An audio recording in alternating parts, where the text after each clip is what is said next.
Kita natin. Hanap mo. Ayan. Dito ka.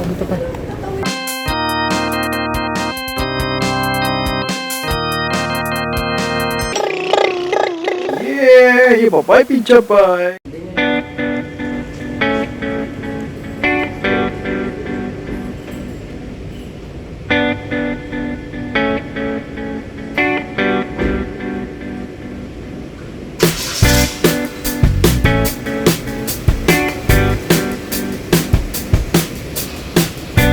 Buti na lang, hindi na naman tayo naligaw sa parking natin. Pero sa pupuntahan natin, mag-i-enjoy na naman tayo dito sa ating pagsakay sa ating maliit na sasakyan na Wigo.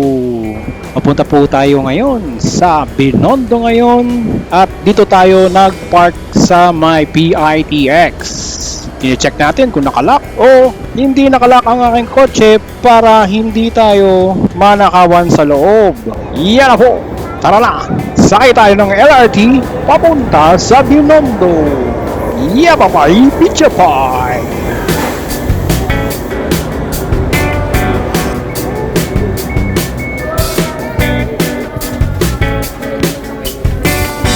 Maganda talaga tangkiligin natin ang mass transportation na katulad ng LRT.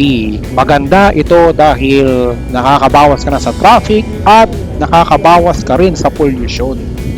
At syempre, nakaka-enjoy ito sa pamamasyal mo dahil nasa taas ka ng bawat kalsada at nakikita mo ang view from here to there. Bababa tayo sa Carriedo Station para makarating sa paroroonan natin dito sa Santa Cruz, Manila. Then, later on sa Binondo.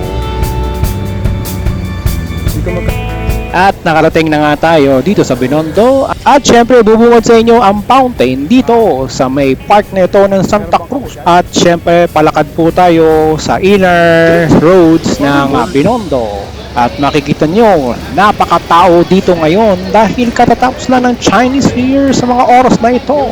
Marami ring mga tao na bumibili ng mga pagkain kung saan sang bakery at mga restaurant. Guys, nandito tayo sa pinakasikat.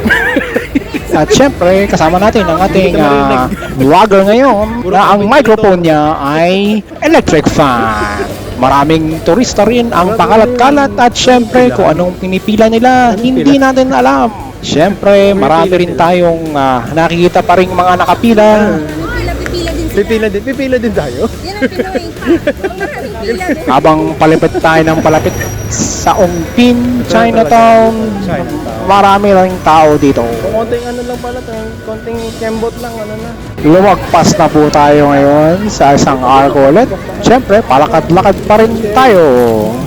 Kitang-kita ninyo ang sikip at dami pa rin ng tao. I think we have seen enough. Pwede na tayo mag-U-turn. Malayo po ang nilalakad natin. Tamang-tama, maganda pag-exercise. Hirap lang tayo ng kape.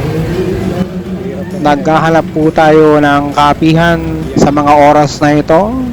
Kahit milk tea, kahit maikli na mga pila pero mukhang malabo dahil talagang dinadagsa ng tao ang mga bakery at kung ano-ano pang mga restaurant na pwedeng kainan. Hindi, bumalik na tayo, diba, kanina? Hindi. Kumanan lang tayo. Ito rin to. At syempre, biglang nasa kotse ulit tayo at bumalik ng Binondo. Dito naman tayo sa may side ng Lucky Chinatown. Dala pa rin natin ang ating maliit na sasakyan na kulay dilaw na si Wigo.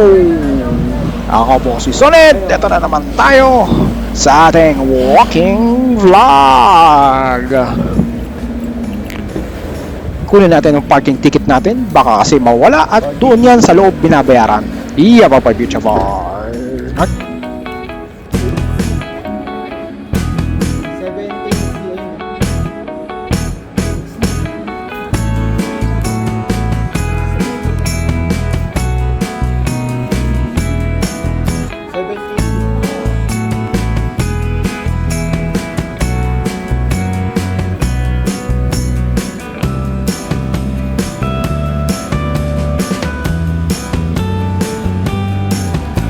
sa loob ng Lucky Chinatown, may nakita pa kaming kulay blue na Subaru. Subaru Rostec.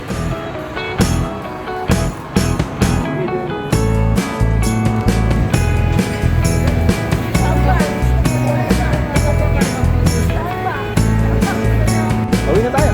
Merong lutuan din dito ng buchi-buchi na puro mantika at prito pero masarap. Meron ding kikiam, buchi at kung ano-ano pa. Balik ulit sa parking kasi may nalimutan lang akong gawin. Yeah.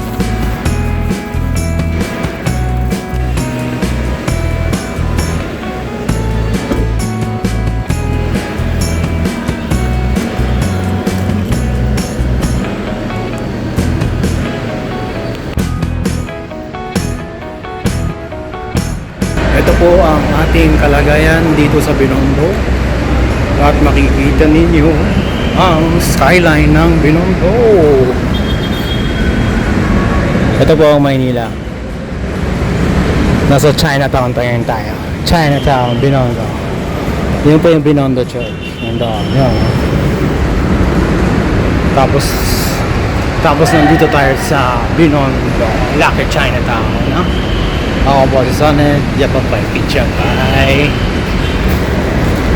Siyempre, hindi magiging kompleto ang ating pagbisita sa Chinatown kung hindi natin titikman ang kanilang mga Chinese foods na makikita rito tulad ng noodles, wonton noodles specifically, siomai, at syempre, paikot-ikot sa mga ganitong mall dito sa loob ng Lucky Chinatown. Meron din mga laruan ng mga bata at syempre, enjoy ang ating anak para sumakay sa mga ganitong rides.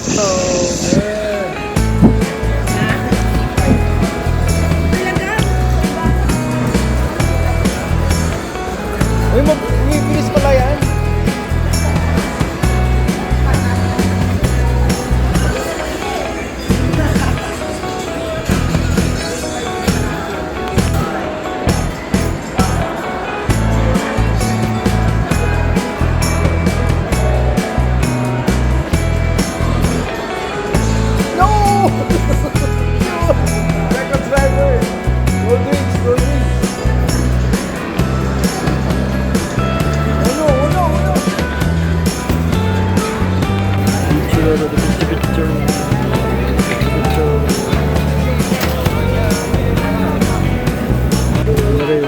Picture.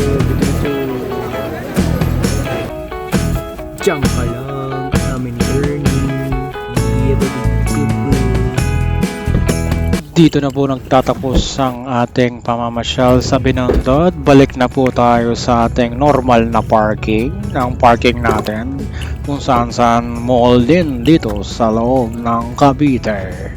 Ako po si Solid, sana nag-enjoy kayo sa maikling video nito at huwag niyong kakalimutan na please like, share, subscribe to YouTube channel. Maging sa salita sa likod ng